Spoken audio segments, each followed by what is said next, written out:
Thank you for taking the time to watch tonight's Bible study. I hope that you will be blessed by it. This evening, we continue the Bible study series In Search of the Apostles. As we look at their stories, I hope that we will be able to see ourselves.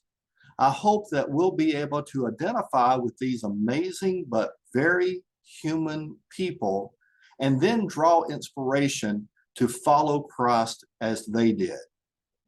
In the first lesson of this series, we shared some general principles of discipleship. Then, for 2 lessons, we looked at the life of Simon Peter, followed by a lesson on Simon Peter's brother, Andrew. Tonight, we take a look at another brother duo, James and John, the sons of Zebedee. And I'm dealing with them together because most of the gospel accounts about them are stories that deal with them as a duo. So let's dig in, review some of the information that we have about them, and see if we can draw some lessons from their lives as we follow Jesus in the 21st century. The call of James and John to follow Jesus comes pretty much at the same time as Jesus called Andrew and Simon Peter. And like the brothers Andrew and Peter, James and John were in the fishing business, and most likely all 4 of them grew up in close proximity to one another. Now, along with Simon Peter, James and John were part of Jesus's inner 3 circle of disciples. This inner circle of 3 were privileged, for instance, to be present at the healing of Jairus' daughter, the transfiguration of Jesus. They were privileged to be in the Garden of Gethsemane with Jesus, and in a private meeting on the Mount of Olives with Jesus plus Andrew. And from the questions raised in that particular private meeting, we get Jesus's Mount of Olives discourse. And then James and John were also listed as part of a small group of disciples, which included, in this case, Peter, Thomas, and Nathaniel. And this small group of disciples were in the boat on the Sea of Galilee when the resurrected Jesus appeared on the shore in John 21 and cooked breakfast for them. Now, let's look at a couple of episodes that specifically focus on just James and John. The first is found in Luke chapter 9, beginning at verse 51. And as I read this passage, I want you to keep in mind that just a few verses afterwards, Jesus tells the parable of the Good Samaritan, which in that parable, the hero of the story is a Samaritan. So keep that in mind as you hear me begin reading at Luke 9:51. As time approached when Jesus was to be taken from this world, Jesus firmly resolved to proceed toward Jerusalem and sent messengers on ahead. They entered a Samaritan town to make preparations for him, but the Samaritans wouldn't welcome Jesus because his destination was Jerusalem. When the disciples, James and John, saw this, they said, "Lord, do you want us to call down fire from heaven and destroy them?" But Jesus turned and reprimanded them. And then I'll point out that some later manuscripts record that Jesus then told them, "You don't know what kind of spirit this is coming from. But the human one, the Son of Man, came not to destroy people's lives, but to save them." And I think that in this day of bravado and violence and vengeance, we need to hear this story more often. Point blank, James and John wanted to call fire down from heaven in vengeance to kill and destroy for what they felt was a slight or disrespect. And Jesus reprimands them for such thinking. The nonviolent and non-vengeful Jesus makes clear by reprimanding James and John that violence and vengeance have no place in the lives of those who follow Jesus. Period. Full stop. Jesus does not condone violence or revenge at any time, anywhere, any place. It is a no-no for those who follow Jesus. As Brian Zahnd writes in his book, Sinners in the Hands of a Loving God, Jesus doesn't bless revenge. He blesses mercy and teaches that the mercy we show to our enemies is the mercy that will be shown to us. God does not allow us to hope that the book of divine vengeance will be closed for us, but left open and inflicted in full upon others.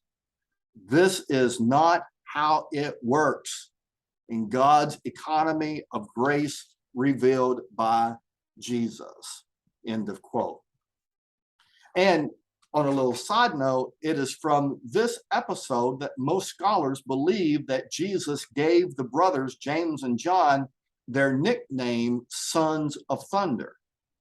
If so, I don't know how, at least in this stage of their lives, that this nickname is something to brag about. Now, the other infamous episode comes even closer to Jesus's crucifixion. In Mark chapter 10, Jesus had just finished talking about his impending death and resurrection. And I'll pick it up in Mark chapter 10, beginning at verse 35. James and John, the sons of Zebedee, came forward to Jesus and said to him, "Teacher, we want you to do for us whatever we ask of you." And Jesus said to them, "What is it that you want me to do for you?" And they said to him, "Appoint us to sit, one at your right hand and one at your left in your glory." But Jesus said to them, "You do not know what you are asking. Are you able to drink the cup that I drink, or be baptized with the baptism that I am baptized with?" They replied, "We are able." Then Jesus said to them, "The cup that I drink you will drink, and with the baptism with which I am baptized you will be baptized. But to sit at my right hand or at my left is not mine to appoint, but it is for those for whom it has been prepared." When the 10, talking about the other 10 disciples, when the 10 heard this, they began to be angry with James and John.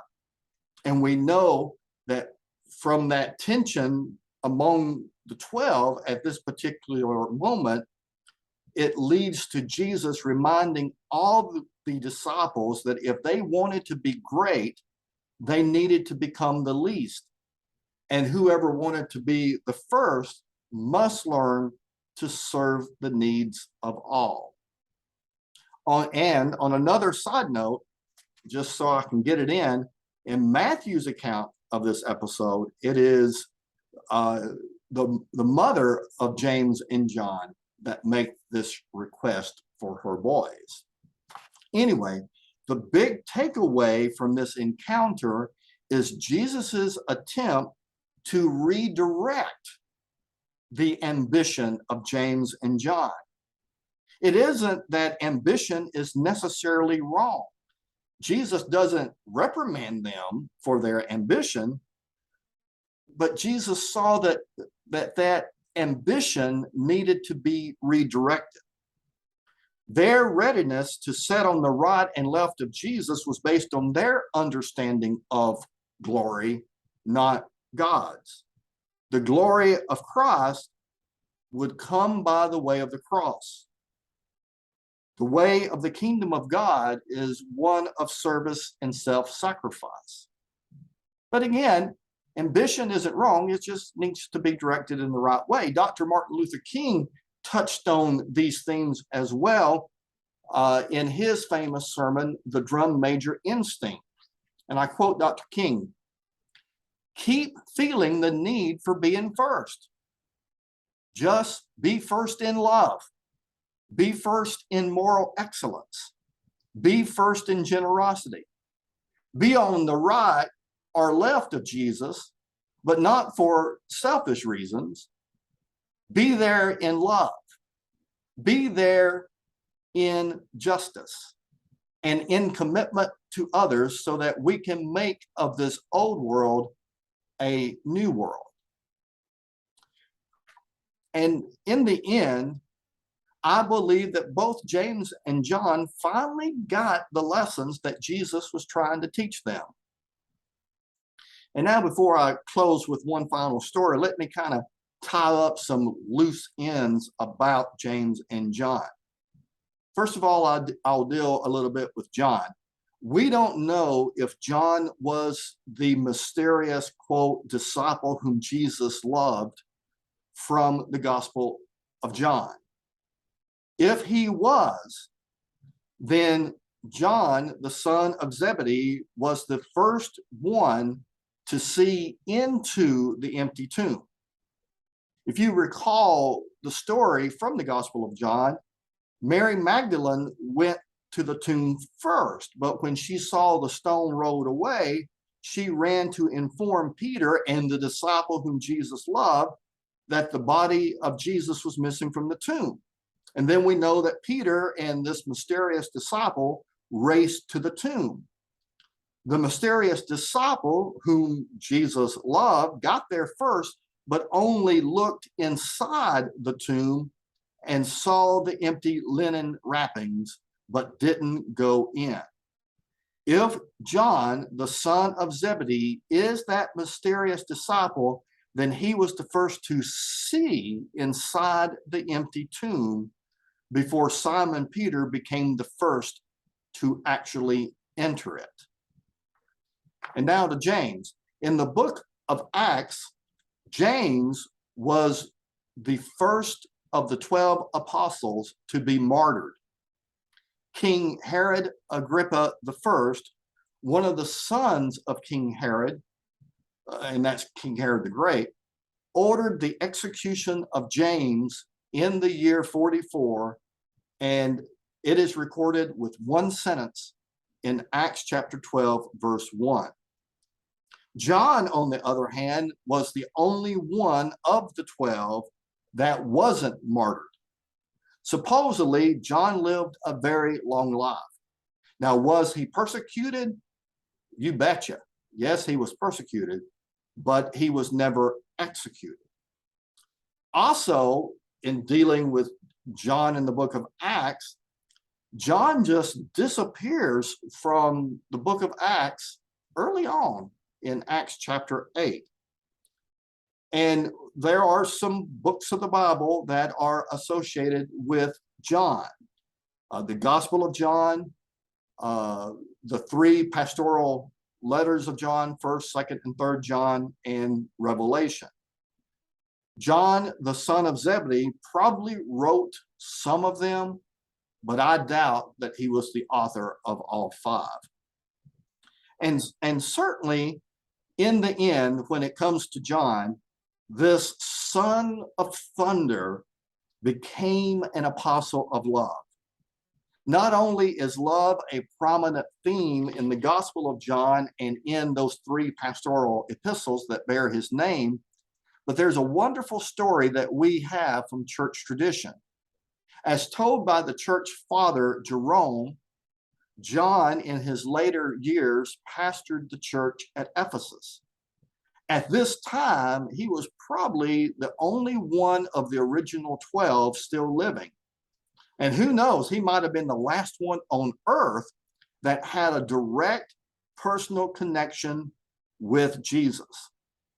And by this time, of course, John was old and infirmed, and and the story goes that he could no longer walk. So the young folks would come and carry him to the assembly where the church was meeting. And when they entered, they would all rise in respect for him. And then at the appropriate time, the assembly would start asking John to tell them something about Jesus. Tell us something about what Jesus was like. Tell us something about the days that you had with him. And then the leaders would help John rise to his feet. And when he was asked about Jesus, the first thing that he thought about was love. Sort of like the name association game. You say love, what's the first thing you think about? And so when John thought about Jesus, the very first thing he thought about was love. Little children, he would say, love one another, love one another, love one another. So I believe that in the end, John did get what Jesus was all about, and that is love. So in summary, like James and John, may we follow with total commitment. Let go of any need for revenge or violence. Revenge and violence have no place in the life of those who follow Jesus. Let us learn the way of peace from the Prince of Peace. And if we strive to be first in anything, let us be first in love.